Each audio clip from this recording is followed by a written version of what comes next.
Assalamualaikum. Okey, hari ini kita bersama dengan saudara Haris Idham Rashid. Beliau merupakan seorang Esko Armada Bersatu Nasional dan memenangkan sekarang pun dah sampai musim pilihan raya umum ke-15. So, dan kita pula juga tahu sebenarnya pilihan raya kali ini menyaksikan pengundi muda yang memonopoli di kalangan pengundi-pengundi yang lain. So, sebagai seorang Esko Armada yang membawa suara anak muda dalam Parti Bersatu, mestinya kita juga nak dengar apa pandangan saudara Haris mengenai pilihan raya umum kali ini. Apa Bersatu yang boleh tawarkan kepada anak muda dalam pilihan raya umum kali ini? Dan adakah tawaran itu mampu dilaksanakan oleh Bersatu kepada anak muda untuk pilihan raya kali ini? Okey, berkenaan tawaran Perikatan Nasional lah, senang cerita, sebuah gabungan politik yang bersatu ada dalam, kita akan lancarkan kita punya manifesto khusus untuk pemuda pun akan ada dalam manifesto Perikatan Nasional. Tapi itu kita tunggu pengumuman. Tapi apa yang saya boleh bagi tahu sekarang adalah Perikatan Nasional ini tidak akan meninggalkan mana-mana golongan anak muda itu. Jadi akan ada tawaran kepada semua lapisan anak muda. Contohnya golongan yang memerlukan bantuan dari segi teknikal, bantuan dari segi latihan kursus, dan juga golongan anak muda yang mampu belajar ke peringkat universiti dan sebagainya. Golongan anak muda yang terlibat dengan gig economy, golongan anak muda yang profesional. Jadi semua lapisan-lapisan anak muda ini tidak kira taraf pendidikan ataupun taraf gaji dan sebagainya, akan mempunyai tawaran-tawaran yang spesifik dan sesuai untuk golongan. Jadi itu fokus Perikatan Nasional, kerana sebagai kerajaan in waiting ataupun government in waiting, tentunya polisi-polisi manifesto kita itu tentunya harus mencerminkan seluruh masalah Malaysia ini, khususnya anak muda. Jadi kita akan bekalkan manifesto yang menyentuh semua lapisan masyarakat di kalangan anak muda.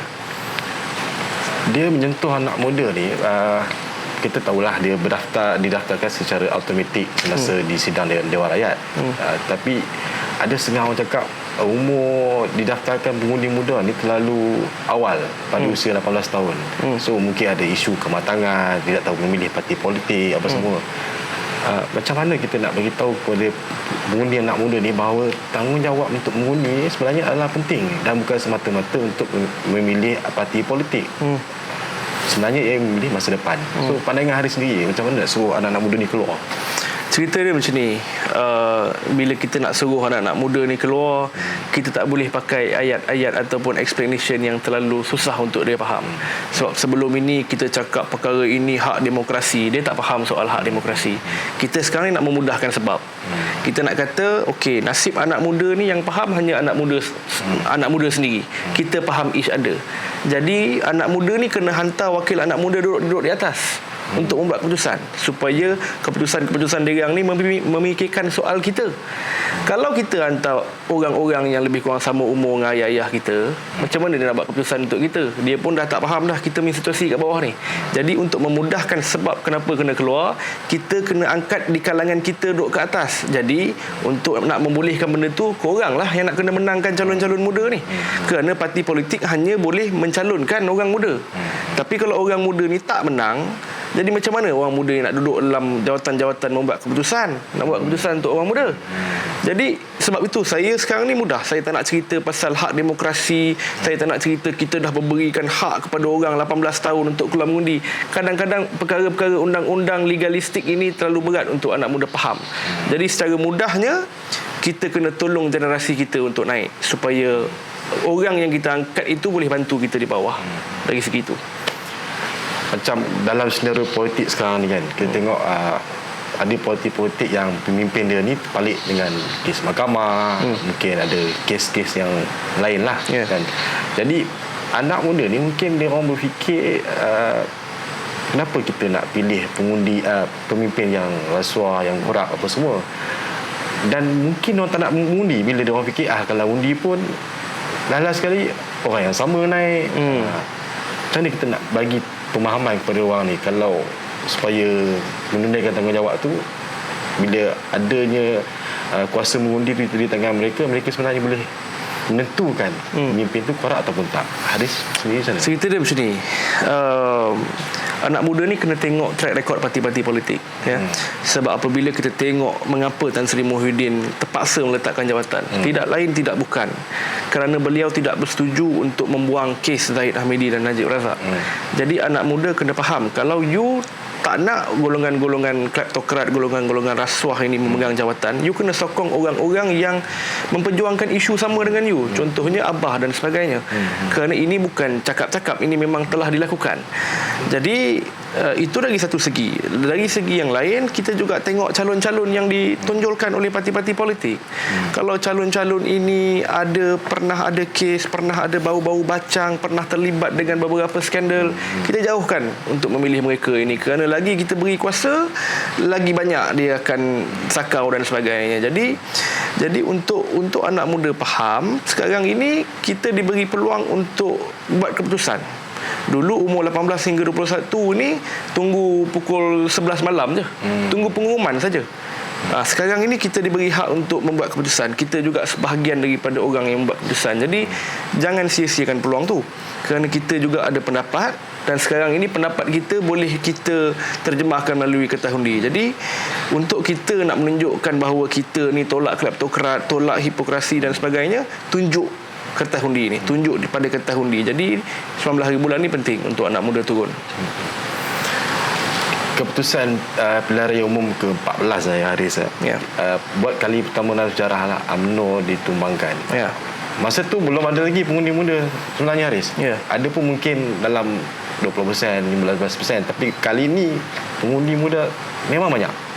So adakah Haris tengok dalam PRU ke-15 ni, anak muda sebagai pengundi yang baru bertanggungjawab, mereka harus menolak golongan-golongan yang korup dan kleptokrat ni? Ya, saya rasa golongan-golongan kleptokrat dan korup ini, banyak orang yang dalam generasi mereka yang menyokong. Kalau kita fikir soal anak muda ni, anak muda konsisten. Anak muda dalam mana-mana parti politik, dalam Barisan Nasional, dalam Pakatan Harapan, dalam Perikatan Nasional. Bab korupsi ni tidak ada orang setuju. Walotlah kau macam mana nak walot pun, kau kuatlah macam mana dalam kawasan pun, tapi anak muda inilah yang paling last untuk nak setuju berkenaan dengan korupsi ni. Jadi tentunya pada kali ini kita ada peluang lah untuk kita hapuskan mereka ini. Dan sebelum nak cerita pasal hapus-hapus, anak muda dalam parti-parti politik masing-masing juga ada peranan, saudara, untuk memberi tekanan kepada pimpinan, untuk meletakkan calon anak-anak muda ni bukan sahaja satu jumlah yang baik, tapi juga di tempat-tempat yang boleh menang. Sebab sebelum ini you pun tahu, parti-parti politik ni nak menunjukkan bahawa mereka mesra orang muda, dia memang letak calon-calon orang muda, calon-calon wanita muda di beberapa kawasan. Tetapi kawasan-kawasan yang berani mati sajalah, bukan yang boleh menang. Jadi ini juga mencerminkan sebuah parti politik sejauh mana you punya kesediaan untuk memberi ruang kepada anak muda ni dalam pilihan raya. Jadi itu saya juga penting, saya rasa. 5, 4, 3, 2, 1. Okay, Haris, kita balik semula kepada isu-isu yang melibatkan isu semasa lah. Contohnya macam kes-kes mahkamah yang berlaku sekarang ni lah, melibatkan pemimpin politik tertentu daripada parti tertentu. Tapi kita terima juga maklum balas daripada pengundi-pengundi muda lah khususnya, kan, yang melihat dia orang mempertikaikan lah, kenapa orang politik ni yang ada kuasa ni, bila ada kes saja terlalu lambat masa tu diambil untuk dijatuhkan hukuman. Tapi dia orang bandingkan pula dengan kes rakyat-rakyat biasa ni. Contohnya curi Milo ke curi roti, sebulan, 2 minggu, 3 minggu jatuh hukum, masuk terus ke penjara. So benda ni memberi sebenarnya persepsi yang tak bagus lah kepada parti politik, dan secara pada masa yang sama parti-parti politik lain pun terkena juga tempian. Hari sini cerita dia macam ni, orang-orang politik ni ataupun olok-olok politik ni yang sekarang ni tengah beratur di mahkamah, banyak-banyak kes ni, diorang ni ada satu taktik yang diberi nama buy time atau membeli masa. Jadi diorang punya alasan nak beri masa ni, diorang letak bawah satu konsep keadilan. fair trial, kehakiman yang adil dan sebagainya. Jadi semua benda dimasukkan di bawah fair trial, keadilan, saya perlu mendapat keadilan dalam mahkamah dan sebagainya. Jadi digunakan benda tu untuk dia lengah-lengahkan perkara ni. Contoh kalau kita tengok kes Zahid, setiap kali nak ada kes, setiap kali kes tu nak progres, ada saja masalah. Dia COVID, dia sakit, dia masuk hospital, lepas tu dah selesai bab dia, peguam dia pula COVID, dan semua orang COVID. Pendakwa raya pula ada masalah. Jadi kita pun tengok yang ni biar betul ni, kalau mahkamah boleh kena main macam ni, apatah lagi benda lain. Jadi tapi itulah masalahnya, kerana kita nak kena imbangkan, nak bagi mereka ni fair trial, dan juga nak pastikan bahawa mereka tak main-main dengan sistem. Jadi anak-anak muda sekarang tengok, ini apa ni? Macam-macam kerenah, macam-macam hal kau cerita kat mahkamah, dan mahkamah pula bagi muka kat kau dalam semua alasan-alasan yang bagi kita tak munasabah ni. Jadi anak muda dah mula persoalkan mahkamah. Betul ke ada double standard ni? Kerana ada juga golongan-golongan orang biasa macam kita yang pernah lalui proses mahkamah. Mungkin kes kita tidaklah sebesar orang-orang lain, kes sivil dan sebagainya, kita pun tahu. Kita tak boleh nak melengahkan masa mahkamah seperti mana VVIP ni buat sekarang. Contoh, orang-orang macam Najib Razak dan sebagainya, mula kes pada awal penggal ni, masuk ke penjara pada hujung penggal ni. Zahid Hamidi punya kes sampai ini hari belum selesai Mahkamah Persekutuan pun, baru satu selesai, itu pun ada rayuan. Ambil masa penuh 4 tahun. Ya betul COVID, tapi kita kena ingat apabila COVID sekalipun mahkamah tidak cuti, mahkamah berjalan. Jadi ini masalah yang anak muda dah naik jelak. Dengan pemimpin-pemimpin yang ada kes, sudahlah engkau ada tuduhan. Sekarang ni nak bersihkan nama engkau, nak dapat tahu engkau salah ke tidak ni pun kau main dengan masa supaya engkau tahu. Jadi last kali kita tahulah kenapa Zahid Hamidi nak panggil pilihan raya sekarang. Dia nak kembalikan UMNO dan Barisan Nasional dalam kuasa, dan apabila time tu dia ada lagi 4 tahun sebelum pilihan raya akan datang, dia boleh kautim kes-kes yang ada ni. Dia bukan tak takut dengan rakyat, dia takut. Tapi kalau dia buat selepas 2, 3, 4 bulan lepas pilihan raya, nak tunggu lagi satu pilihan raya lama. Orang dah lupa. Jadi sebab tu, kalau you perasan, Zahid Hamidi dalam persidangan MIC dia bagi tahu, kalau kita tak menang, Tok Mat you are next in line. Maksudnya apa? Maksudnya mereka ni takut. Kalau UMNO dan Barisan Nasional hilang kuasa, lagi lebih ramai kluster mahkamah ini akan menanti. Jadi anak muda dah boleh baca game ni sebenarnya. Anak muda boleh baca benda ni. Sandiwara memang berjalan, tapi anak muda bukan tak tahu. Dia tahu. Jadi saya harapkan jangan setakat tahu, tapi keluar dan menyatakan penolakan tentang perkara yang dibuat ni. Kita lihat juga Haris, Perikatan Nasional ni jatuh pun disebabkan oleh orang yang ada kes mahkamah ni jugalah kan. Cuba menarik sokongan, bila tak jadi tarik sokongan, hantar surat sokong kawan ni jadi Perdana Menteri dan sebagainya. So Haris punya pandangan macam mana dengan sistem politik macam ni? Sekejap je boleh tarik sokongan, sekejap je boleh tarik sokongan macam tu. Okeylah, secara pendeknya anak muda jangan risau soal tarik sokongan. Lompat parti lah senang cerita, kerana sekarang ni tidak ada orang boleh lompat dah. Akta lompat parti dah pun di-gazette. Jadi itu kita jangan risau. Siapa-siapa yang kita pilih kali ni, orang itu tidak boleh melompat parti. Kalau dia lompat parti, buruk padanya lah. Dia akan kehilangan kursi, akan ada pilihan raya semula di kawasan itu tidak semudah sebelum ini. Itu yang pertama. Yang kedua, soal tarik sokongan ni satu masalah besar. Dan saya rasa inilah sebab Abah Muhyiddin Yassin ni masih relevan hari ni. Kerana semua orang tahu, apabila Muhyiddin Yassin ini menjadi Perdana Menteri, antara syarat yang Zahid Hamidi dan Najib ini berikan kepada Muhyiddin adalah, kalau you nak kita sebagai UMNO, ahli parlimen UMNO terus sokong you sebagai Perdana Menteri, you tolonglah kita dengan kes-kes kita ni. Dan perkara ini juga disaksikan oleh Tan Sri Tuan Guru Hadi Awang, dan juga Tuan Guru Hadi Awang sudah bersumpah bahawa perbincangan ini berlaku, dan disaksikan oleh Tok Guru Hadi Awang sendiri. Jadi last kali kita tahu pemimpin-pemimpin UMNO yang ada kes ini, dia pun tahu jalan yang paling mudah untuk dia keluar adalah untuk kautim dengan Perdana Menteri. Nasib baiklah mujur kita ada Muhyiddin ni yang tak kendur dengan permintaan ni. Contohlah kalau Muhyiddin ni kendur, rosak kita.